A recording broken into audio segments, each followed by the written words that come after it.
Audio Jungle.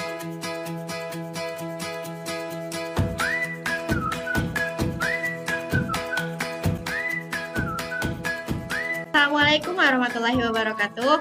Selamat pagi teman-teman semua. Bagaimana kabarnya? Udah pada sarapan dong? Nah, untuk memulai pembelajaran pada hari ini, alangkah baiknya kita baca basmalah bersama-sama. Bismillahirrahmanirrahim. Sebelumnya, perkenalkan nama saya Lina Wahyu Sri Fatmasari. Di sini saya adalah mahasiswa UMS yang akan mengajar teman-teman dalam bab koordinat kartesius. Ada yang tahu belum koordinat kartesius itu apa? Kalau belum, mari kita pelajari teman-teman. Nah, pada pembahasan koordinat kartesius ini, kita ada dua bab. Yang pertama, posisi titik, dan yang kedua adalah posisi garis. Posisi titik ini ada 3 pembahasan teman-teman. Apa aja itu? Yang pertama adalah posisi titik terhadap titik asal, dan yang kedua adalah posisi titik terhadap sumbu X, dan yang ketiga adalah posisi titik terhadap sumbu Y. Kemudian untuk posisi garis juga dibagi menjadi 3. Yang pertama, garis sejajar, yang kedua adalah garis perpotongan, dan yang ketiga adalah garis tegak lurus. Terus, apa ya semuanya itu? Nah, mari kita pelajari. Tapi sebelum kita masuk ke materi, Ibu mau cerita sedikit nih. Jadi, pada layar akan ditampilkan sebuah denah. Mohon teman-teman perhatikan ya. Nah, ini denahnya.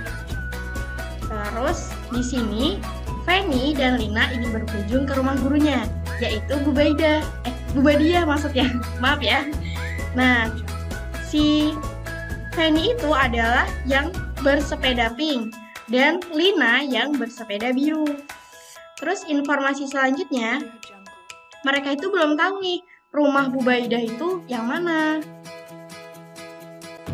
Ibu Baidah hanya memberikan informasi berupa rumahnya itu berjarak 1,78 km dari Jalan Diponegoro dan berjarak 2,13 km dari Jalan Sudirman. Terus gimana nih cara kita sampai ke rumah Bu Badia? Feni dan Lina berangkat bersama dari sekolah dengan menggunakan sepeda yang berbeda. Tadi Feni menggunakan sepeda warna pink dan Lina menggunakan sepeda berwarna biru. Ingat ya teman-teman. Dan mereka ini keras kepala nih. Mereka memilih jalan yang berbeda buat tahu siapa duluan dan siapa yang paling cepat untuk sampai ke rumah Bu Badia. Kemudian bisa dilihat warna yang merah itu adalah rute perjalanan Feni dan warna biru adalah rute perjalanan yang dilalui Lina. Tapi nih teman-teman, tahu nggak ternyata si Feni ini datang lebih awal ke rumah Bu Badia. Kok bisa ya? Lina mampir dulu ke warung kayaknya deh ini.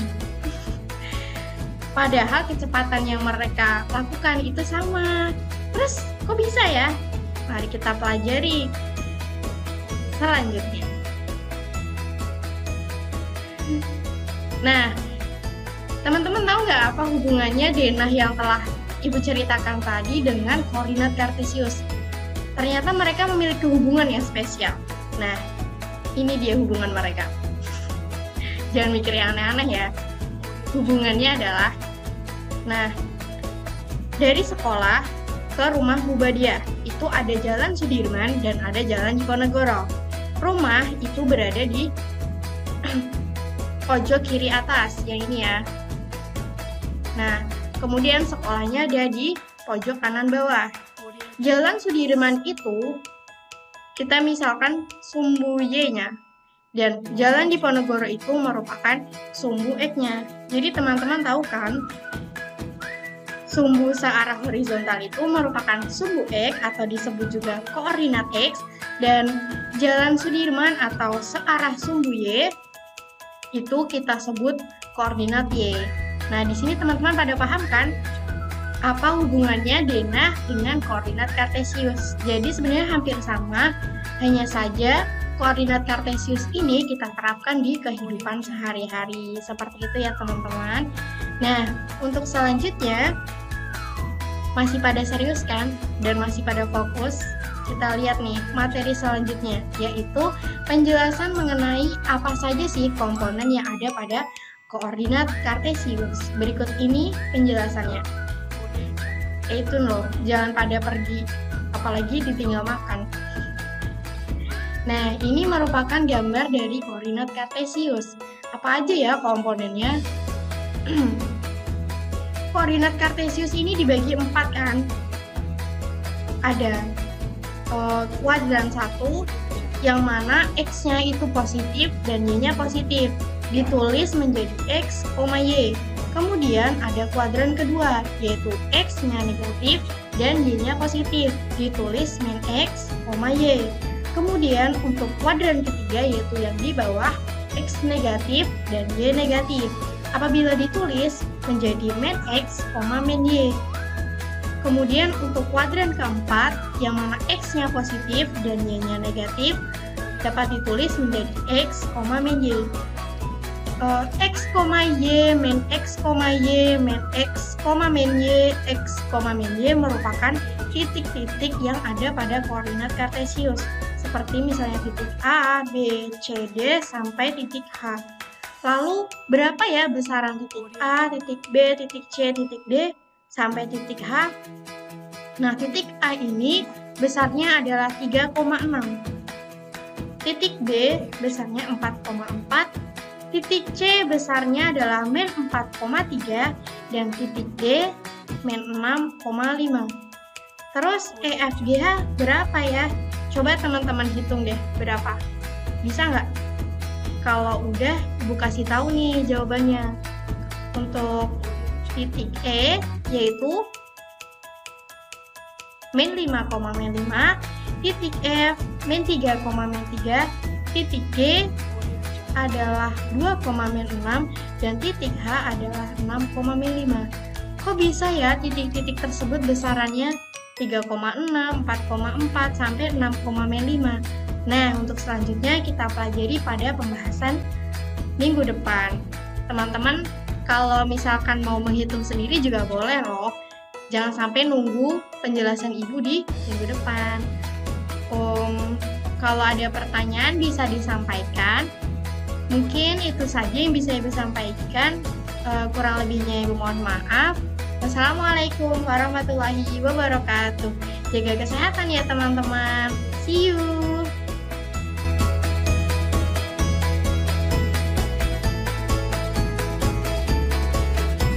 Kita akan membahas mengenai posisi titik terhadap titik asal, yaitu O atau 0,0 dan titik tertentu A, B. Cekidot.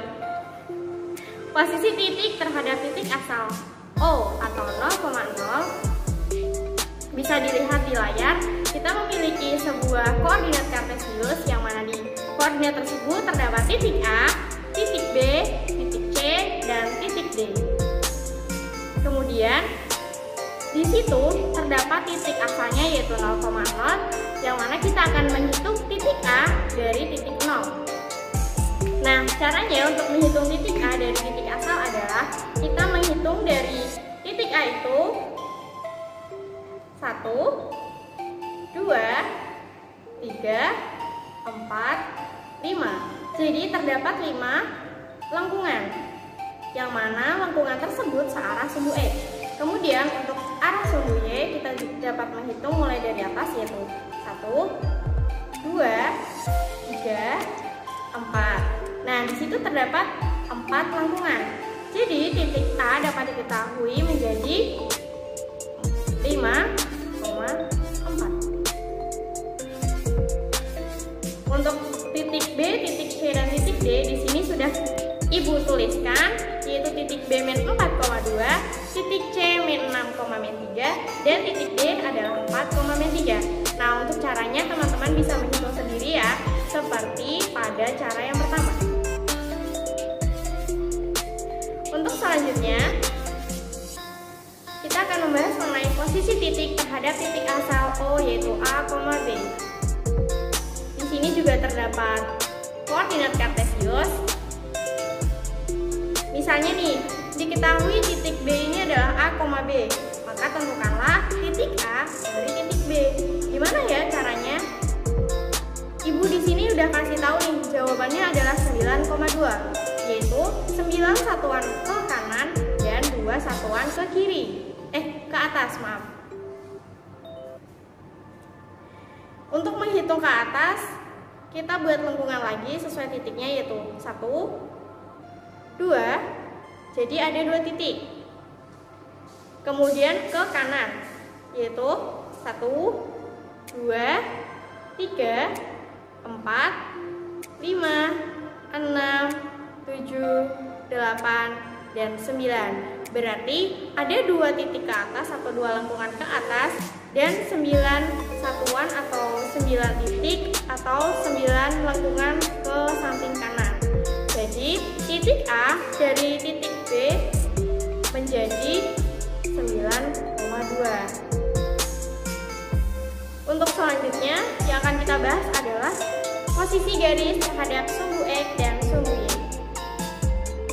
Jadi untuk gambar yang pertama ini kita memiliki koordinat kartesius, yang mana jika kita gambarkan sebuah garis yang searah sumbu X, maka garis tersebut adalah garis sejajar sumbu X dan garis tersebut tegak lurus dengan sumbu Y. Dan yang kedua, jika kita gambarkan suatu garis pada koordinat kartesius yang mana dia tegak lurus dengan sumbu X atau ke atas ya, berdiri lah. Nah, garis tersebut sejajar dengan sumbu Y dan tegak lurus dengan sumbu X. Untuk selanjutnya, ada garis yang berpotongan, yang mana jika kita gambarkan pada koordinat kartesius, bisa dilihat ya teman-teman pada gambar yang telah disajikan, yaitu garis tersebut berpotongan. Jadi garis tersebut tidak lurus atau sejajar dan juga tidak tegak lurus dengan sumbu X ataupun sumbu Y. Seperti itu. Untuk yang terakhir, ini merupakan kesimpulan yang mana garis-garis sejajar dengan sumbu X yaitu I1, I2, I3, dan I4. Kemudian garis yang sejajar dengan sumbu Y yaitu M1, M2, dan M3. M4, garis-garis yang tegak lurus dengan sumbu X yaitu M1, M2, M3, dan M4. Garis-garis yang tegak lurus dengan sumbu Y yaitu I1, I2, I3, dan I4. Kemudian yang terakhir ada garis-garis yang memotong sumbu X dan sumbu Y yaitu M1 dan N2. Nah, ini kesimpulan yang paling perlu kita ingat. Yang mana pertama, jika suatu garis sejajar dengan sumbu X adalah sumbu yang datar atau vertikal, maka garis tersebut tegak lurus dengan sumbu Y. Jika suatu garis sejajar dengan sumbu Y, maka garis tersebut tegak lurus dengan sumbu X. Jika suatu garis memotong tidak tegak lurus terhadap sumbu X, maka garis tersebut akan memotong tidak tegak lurus terhadap sumbu Y. Kemudian yang terakhir nih, jika suatu garis memotong tidak sejajar terhadap sumbu X, maka garis tersebut akan memotong tidak sejajar juga terhadap sumbu Y. Nah, ini adalah pembahasan yang terakhir. Ini adalah contoh garis M dan N yang saling sejajar tapi tidak tegak lurus dengan sumbu X ataupun sumbu Y. Berikut gambarnya.